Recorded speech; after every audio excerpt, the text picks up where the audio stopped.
Shock is a pathophysiological condition that threatens life. It may be due to 4 or 5 types.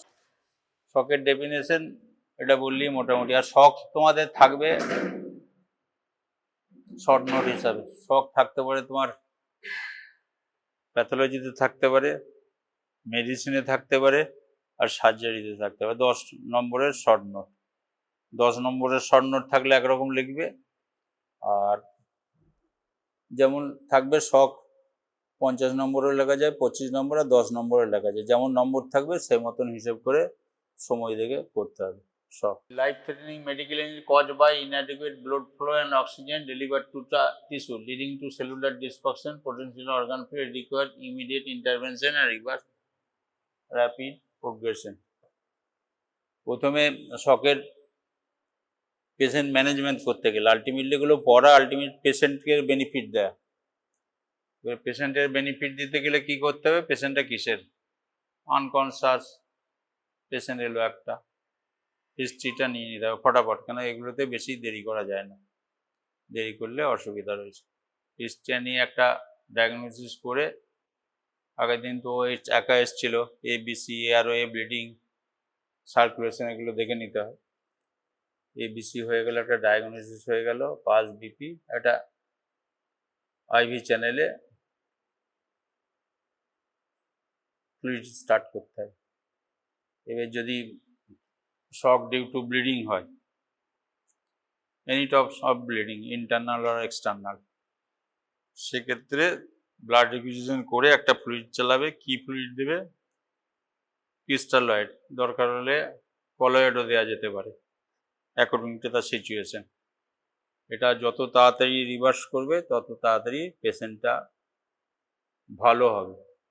দেরি করলে কি হবে, শক related প্রবলেমগুলো create করবে, মেটাবলিক অ্যাসিডোসিস হবে, বা পেশেন্ট না করলে ইরিভার্সিবল শকে চলে যেতে পারে। শক হলেই কম্পেনসেটরি মেকানিজমে বডি তোমার হার্ট রেটটা বাড়াবে, রেসপিরেটরি রেট বাড়াবে, পালস রেট অটোমেটিক বেড়ে যাবে, ইউরিন আউটপুটটা কমবে। পেশেন্ট যতটা সম্ভব পেশেন্টের বডি একটা কম্পেনসেটরি মেকানিজমে সেই ইমার্জেন্সি সিচুয়েশনটাকে এটা কভার করার চেষ্টা করবে, যাতে ফার্দার ড্যামেজ বডি না হয়। এবার ডাক্তারদের দায়িত্ব কি, ডায়াগনোসিস করে according to the diagnosis patient should manage accordingly. The 4 main types characterized by the underlying cause are hypopulmonary, cardiogenic, distributing and obstructive shock. হাইপোলমিক কোন ক্ষেত্রে হয়, ডিহাইড্রেশন হলো। রোজা রেখেছো তো না রাখনি কেউ, দুজনাই না? ও রাখেনি মনে হচ্ছে, রাখিনি, সত্যি কথা বলছিস তো হয়ে গেল এতদিন, একটু তো বডি ওয়েট কমেনি তো? কমেছে? কমে যা হাইপোভলিমিয়া জন্য সারাদিন ডিহাইড্রেশন হলো, যে কোনো কারণে ডিহাইড্রেশন, তোমার ভমিটিংয়ে হতে পারে, খেতে পারছে না, যে কোনো কারণে বমি হচ্ছে রিপিটেড, সেক্ষেত্রে ডিহাইড্রেশন হতে পারে। ডিহাইড্রেশন হলে ডায়াগনোসিস করে কম্পেনসেটরি মেকানিজমে চলে যাবে। এটা হচ্ছে তোমার হাইপোভলিমিক। আর কার্ডিওজেনিক শক হচ্ছে তোমার কার্ডিয়াক অ্যারিথমিয়া হলো, কার্ডিয়াক মায়োকার্ডিয়াল ইনফাকশন হলো, হার্টের পাম্প করার ক্ষমতাই চলে গেল। এবং হার্টের পাম্প করার ক্ষমতা চলে গেলে সার্কুলেশনে তোমার ব্লাড আসবে না, ব্লাড না আসলেই শকের ফিচার দেবে। এবার একটা বডি টিস্যু একটা অক্সিজেন সাপ্লাইয়ের দরকার। এক একটা অর্গান ভেরি সিভিয়ার, যেমন হার্টের মাসেল, ব্রেনের টিস্যু খুব সেন্সিটিভ, 5 মিনিট অক্সিজেন না পেলে ইরিভার্সিবল ড্যামেজ হয়ে যাবে। সুতরাং হার্টে হলে সেই মতন হার্টের কার্ডিওজেনিক শক যদি হয়, সেক্ষেত্রে management according to the diagnosis. Distributive shock হচ্ছে তোমার যে কোনো কারণেই তোমার ফেলিওর হলো, ডিস্ট্রিবিউটিভ মানে আসছে না ভলিউম, হয় ব্লিডিং হয়ে গেছে কিংবা তোমার বেরিয়ে যাচ্ছে, বমিতে বেরিয়ে যাচ্ছে, বার্ন হয়েছে, বার্নে ফ্লুইড লস হচ্ছে। তারপরে হচ্ছে যে অবস্ট্রাকটিভ শক। অবস্ট্রাকটিভ শক কোন ক্ষেত্রে হয়, অবস্ট্রাকটিভ শক মেনলি হয় তোমার obstruction of the pulmonary vein artery due to the embolism, কিংবা কার্ডিয়াক ট্যাম্পোনেট হলো, সেক্ষেত্রেও তোমার অবস্ট্রাকটিভ শকের ফিচার আসতে পারে। লো ভলিউম শক যেগুলো হয়, জেনারেলি বললাম, যেগুলো তোমার ডিহাইড্রেশন হলো, ব্লাড লস হলো, হ্যাঁ, ফ্লুইড যে বার্ন হলো, এসব ক্ষেত্রে তোমার লো ভলিউম শক আসতে পারে। Caused by insufficient blood volume, usually from severe bleeding, hemorrhage or fluid loss, dehydration, burn causes significant loss of body fluid or blood that makes it impossible for the heart to pump enough blood to the common trigger: severe external or internal bleeding, hemorrhage, external dehydration from vomiting or diarrhea, and severe burn. Pump failure, cardiogenic shock, হার্টের muscle যে কোনো কারণেই damage হলো, infraction হলো, cardiac tamponade হলো, proper functioning heart করতে পারছে না, সেক্ষেত্রে কার্ডিওজেনিকের ফিচার আসবে। Cannot pump enough blood to the body, often flow heart attack, the heart damage to the serious conductor pump.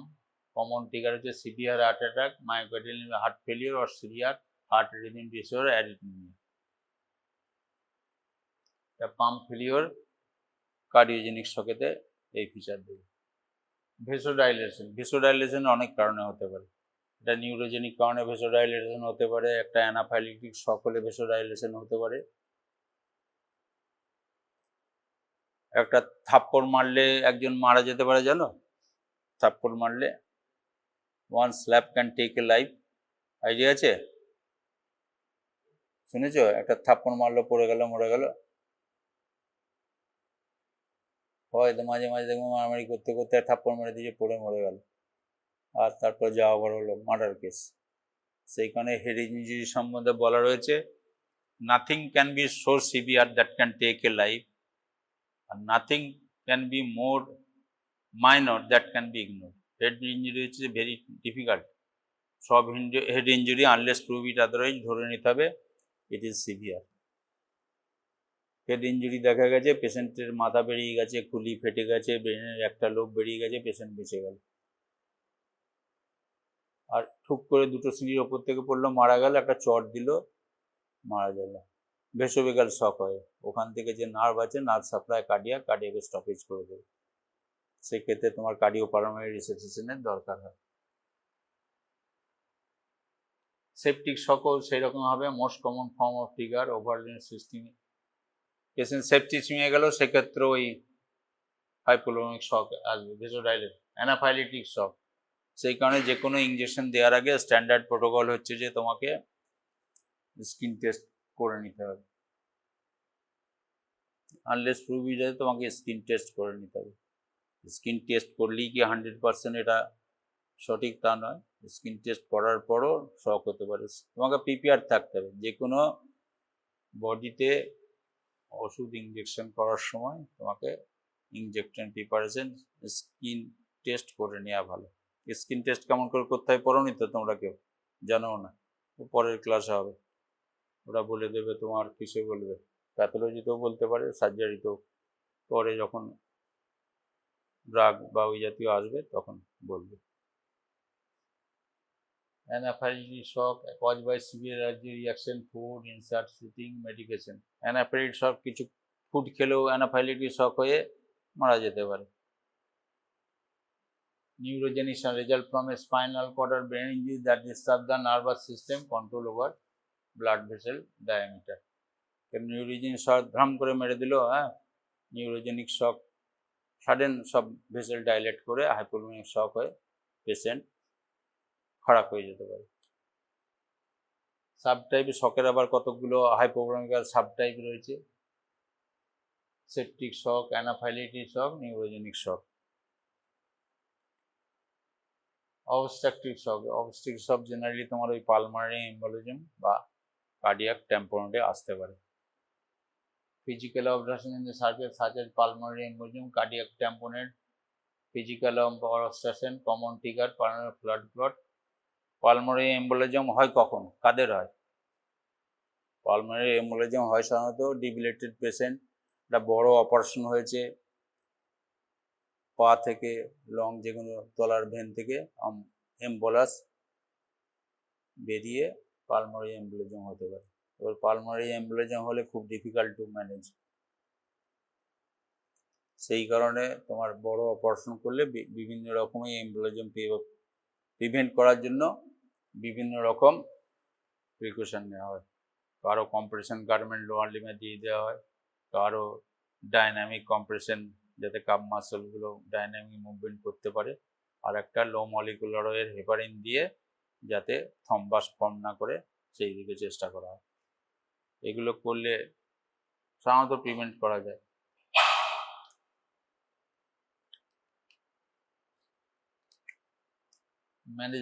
Management প্রথমে ম্যানেজমেন্ট বলতে গেলে ম্যানেজমেন্টের দুটো পার্ট। পরীক্ষাতে অনেক সময় দেখবে ম্যানেজমেন্ট আসছে। What is management? Management means তোমার ডায়াগনোসিস বলতে হবে। ম্যানেজমেন্টের দুটো পার্ট, একটা ডায়াগনোসিস, একটা ট্রিটমেন্ট। ম্যানেজমেন্টের গোটা কটা, management of shock. Management of শক বলতে গেলে প্রথমে এগুলো বলতে হবে, হিস্ট্রির পার্টটা বলতে হবে, তারপরে তোমার একটা ডায়াগনোসিস আসতে হবে, ইনভেস্টিগেশন আসতে হবে, একটা প্রফেশনাল ডায়াগনোসিস আসতে হবে, তারপর যে ফ্লুইড কী দেওয়া হবে অ্যাকর্ডিং টু দ্য ট্রিটমেন্ট বা ডায়াগনোসিস, সেই পোর্শনটা তোমার অ্যারাইজ করে। ক্ষেত্রে তোমার অ্যাড্রিনালিন বা ওই জাতীয় ড্রাগ, ভেসোপ্রেসিভ ড্রাগ দেওয়া হয়, আর অবস্ট্রাকশন থাকলে তো অবস্ট্রাকশনটা রিমুভ করতে হবে। Management will be based on the from diagnosis and treatment. Diagnosis যেমন হবে ট্রিটমেন্টও সেই। যদি ফ্লুইড লস হয় due to dehydration, vomiting or burn, fluid therapy should be done. Blood loss হলে হেমারেজ হলে ব্লাড ফর ব্লাড, কিন্তু ব্লাড বললেই তো সঙ্গে সঙ্গে পাওয়া যায় না, ইট উইল টেক টাইম। এই যা বললাম তাতে তোমার 10 নম্বরের উঠে যাবে, যা যদি ঠিক মতন লিখতে পারো।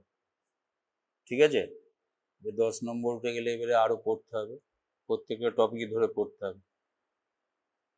বেশি নম্বরের থাকলে 20-25 মিনিটের নম্বরের থাকলে তোমাকে বাউন্স করতে হবে।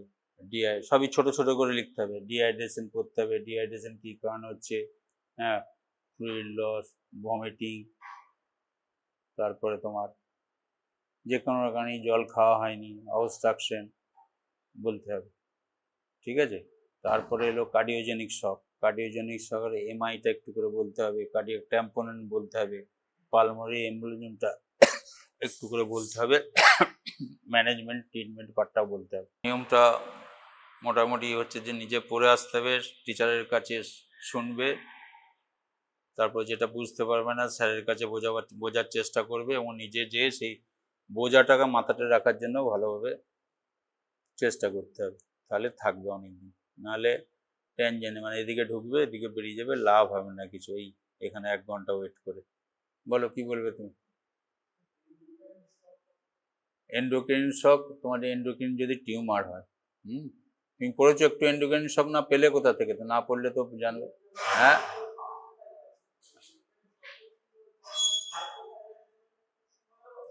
হ্যাঁ, হাইপোথাইরয়েডিজম হলে শক হতে পারে। এগুলো রেয়ার কর, সাধারণত হয় না। এত সিভিয়ার হাইপোথাইরয়েডিজম হয়ে গেল, রেয়ার ডায়াগনোসিস, রেয়ারলি এত সিভিয়ার, সুতরাং শক হওয়ার আগে আরও ফিচারগুলো দেবে। এটা হচ্ছে লাস্ট ফিচার, শক হয়ে গেল। আর একটা বলো এন্ডোক্রাইন কজের, একটা হাইপোথাইরয়েডিজম ঠিকই বলেছো, আর অ্যাড্রিনাল টিউমার হলো, হ্যাঁ, যেগুলো তোমার ভেসোপ্রেসিন ড্রাগ যেগুলো সিক্রেট করে অ্যাড্রিনাল থেকে, বা মাথায় টিউমার হলো, সেগুলো ঠিক মতন স্টিমুলেট করতে পারছে না, স্টিমুলেট করলেও তোমার সেগুলো প্রডিউস হতে পারছে না, সেক্ষেত্রেও শক হতে পারে। সেক্ষেত্রে তোমার ডায়াগনোসিস হাইপোথাইরয়েডিজম হলে ইনিশিয়াল ম্যানেজমেন্ট করলে থাইরক্সিন দিতে হবে। আর অ্যাড্রিনাল ইনসাফিসিয়েন্ট, ওভার সাফিসিয়েন্ট ব্রেনের ইনফিউশন, অ্যাড্রিনাল স্টিমুলেটিং হরমোন এগুলো যদি না থাকে, অ্যাকর্ডিং টু দ্যাট সিচুয়েশন তোমার ডায়াগনোসিস করে ম্যানেজমেন্ট করতে। শকে যে মানে ডাক্তারি লাইনে প্রথম থেকে শেষ পর্যন্ত গোটাটাই শক, যে ডাক্তারি লাইনে ঢোকাটা শক, ঢোকার পর শখ, বেরোনোর সময় শখ, বেরিয়ে তারপরে আবার শখ, বেরিয়ে কিরম করে শখ মেনটেন করা, তারপরে পোস্ট গ্র্যাজুয়েট, তারপরে পোস্ট ডক্টরেট। পোস্ট গ্র্যাজুয়েট সবার করার ইচ্ছা আছে তো? সাবজেক্ট ঠিক করতে পারো না, এখন সাবজেক্টে করবে না, যেটাতে পাবে সেটাতে করবে। মোটামুটি নিজের পছন্দ মতো সাবজেক্ট ছোট থেকে ঠিক করে নেবে। সেই অনুযায়ী তোমার একটা সাবজেক্টে পিজি বা পিডি করতে গেলে, পোস্ট গ্র্যাজুয়েট পোস্ট ডক্টরাল করতে গেলে সব সাবজেক্টই তোমাকে জানতে হবে according to your choice. Anatomy জানতে হবে, ফিজিওলজি জানতে হবে, ফার্মাকোলজি জানতে হবে, প্যাথোলজি জানতে হবে, মেডিসিন জানতে হবে, সার্জারি জানতে হবে। এবার সার্জিক্যাল লাইনে যদি কেউ আসো, বা গাইনোকোলজিক্যাল সার্জারিতে কিংবা অবস্ট্যাটিক সার্জারি, তোমাকে সবই পড়তে হবে। মেডিসিনটাও জানতে হবে তোমাকে, নাহলে তুমি ট্রিটমেন্ট করতে পারবে না। অপারেশন করে দিলে তো হবে না, শুধু তোমাকে ট্রিটমেন্ট পার্টটাও রাখতে হবে। তবে প্রবলেম হলে তোমার মেডিসিন ডিপার্টমেন্টে মেডিসিনের ডাক্তারের স্পেশালিস্টকে রেফার করতে হবে। যেমন জ্বরের একটা সেন্টার থাকে, যে একটা ওপরে জ্বর উঠে গেলেই বডি টেম্পারেচার, সে কন্ট্রোলিং মেকানিজমটা তোমার টেম্পারেচারটাকে নামাবে। তেমনি তোমার পেট ভর্তি হয়ে গেলে, তোমার যে সবারই একটা ক্যালোরি রিকোয়ারমেন্ট রয়েছে, ক্যালোরি রিকোয়ারমেন্ট যখন তোমার হয়ে যাবে, ব্রেন থেকে দিয়ে যাবে, তোমার আর দরকার নেই। জ্বর যখন হয় তখন একই ব্যাপার, যে কন্ট্রোলিং মেকানিজম, বডিতে টেম্পারেচার কন্ট্রোলিং মেকানিজমটা থাকে, সেটা নষ্ট হয়ে যায়। সেই কারণে বুঝতে পারে না, জ্বর হুড় হুড় হুড় করে বেড়ে যায়। সেই কারণে তোমার টেম্পারেচার, জ্বর হয়েছে সবারই তো, না কারো হয়নি জ্বর? কার হয়নি জ্বর এখনো পর্যন্ত? সবারই হয়েছে তো? জ্বর হলে কি করেছো? জ্বর হলে কিছু করেছো না এমনি এমনি জ্বর ছেড়ে গেছে? জ্বর এমনি এমনি ছেড়ে গেছে না কিছু করতে হয়েছিল? ওষুধ খেয়েছিলে? কি ওষুধ খেয়েছিলে খেয়াল আছে? জ্বরটা কি মানে জ্বরের ডায়াগনোসিস কি ছিল, না এমনি এলো ছেড়ে গেল, ওষুধ খেলে ছেড়ে গেল?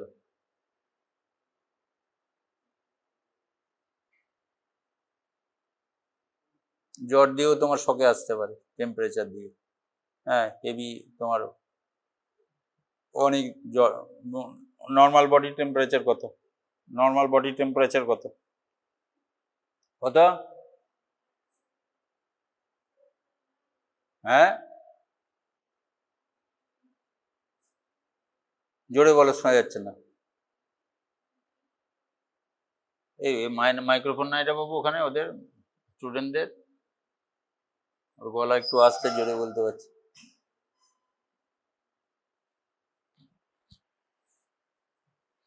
কত normal temperature, body temperature normal? আর কত টেম্পারেচার উঠতে পারে বডিতে? 103, 4, 5 উঠতে পারে তো? এবার বেশি উঠে গেলে তখন শকের ফিচার অ্যারাইজ করে যাবে, সব রকম ফিচার। আর ঠিক মতন সময় জ্বরটা না হলে, জ্বরটা না নামালে, হ্যাঁ, টেম্পারেচার রাইজ করার জন্য মারা যেতে হবে। জ্বরের মেকানিজম, জ্বর হলো, জ্বর দিয়ে শক হলো, এবার তোমাকে জ্বরটা কি কারণে হয়েছে দেখতে হবে। জ্বর তো অনেক রকম কারণে হতে পারে, ইনফেকশন থেকে হতে পারে, ভাইরাল ফিভারে হতে পারে, হ্যাঁ, তোমার ফুড পয়জনিং থেকে হতে পারে। ডায়াগনোসিস করে ডায়াগনোসিস অনুযায়ী ম্যানেজমেন্ট হবে। মেডিসিন পড়তে গেলেও সার্জারিটা জানতে হবে, কখন পর্যন্ত সার্জারির কাছে পাঠাবে, সেটা হলেও সার্জারি কিছু কিছু জানতে হবে, লিমিটটা জানতে হবে। আমাদের যেমন সার্জারিতে রয়েছে, এ good surgeon must know when not to operate. ভালো এমনি সার্জনরা ধরবে, কেটে দেবে, যা হলো হলো। যারা ভালো surgeon, experience surgeon, a good surgeon must know when not to operate, সেটা জানতে হবে।